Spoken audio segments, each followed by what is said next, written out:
What's up, everybody? It's Volunteer Tip Tuesday, where every Tuesday I'm trying to bring you tips to help you to be an awesome volunteer youth leader. Today we're talking about the do's and don'ts of leading a small group. These are going to be things that you should do to be an effective small group leader and things that you don't do if you want to be an effective small group leader. Here we go. We're going to start with the do's. Do make sure everyone in the group knows each other. They don't all have to be best friends, but you don't want to start the group if there's kids that are like, I don't even know who these other people are.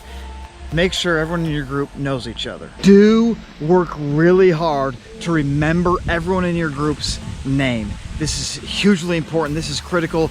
Do whatever you need to do to remember students' names. Take their picture, write down their name, do whatever you can. Remembering names is a big deal to teenagers. Do get your students' phone numbers or some way to contact them throughout the week. And I would even say try to get their number on the very first week that they're there. Ask them if you can get their number. Well, the reason I said that you should get their phone numbers is because the next thing that you should do is contact your students during the week. Text them, hit them up on social media, FaceTime them, hang out with them, contact your students, connect with your students during the week.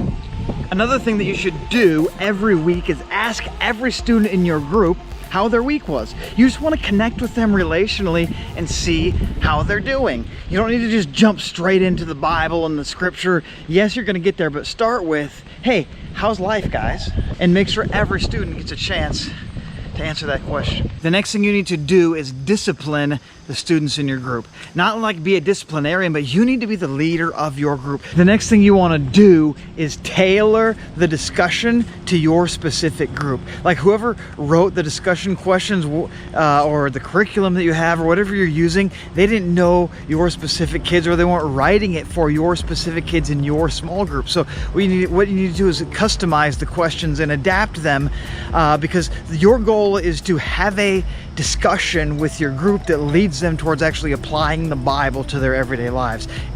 Your goal is not to get through a list of specific questions. So tailor and customize the discussion to your small group. Do ask open-ended questions. This is questions that don't have just yes or no answers. This is questions that make kids actually give more of an answer. What do you think about this? How do you feel about this?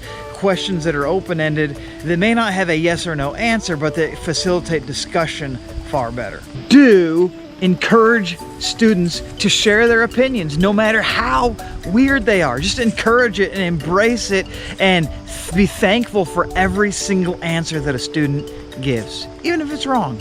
The next thing you want to do is you want to try to involve every single student in the discussion. Now, some students are naturally going to talk all the time and some are naturally going to be more quiet, but you got to figure out a way to include every student in the discussion if at all possible. One way to do that is on certain questions you say, okay, we're going to go around the circle, everyone's going to answer. Another way to do that is and when you ask a specific question, say, hey, Joe, I want you to answer this first, or call out specific students who've been more quiet to include everyone in the discussion.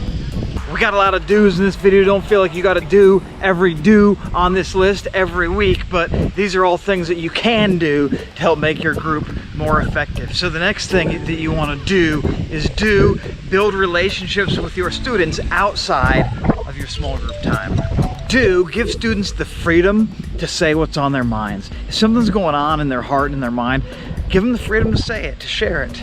Do be grateful for every single answer. Sometimes it's scary to answer a question in a small group. So thank students and be grateful for every answer, no matter how weird, no matter how off it is. Be thankful that they're participating in the discussion.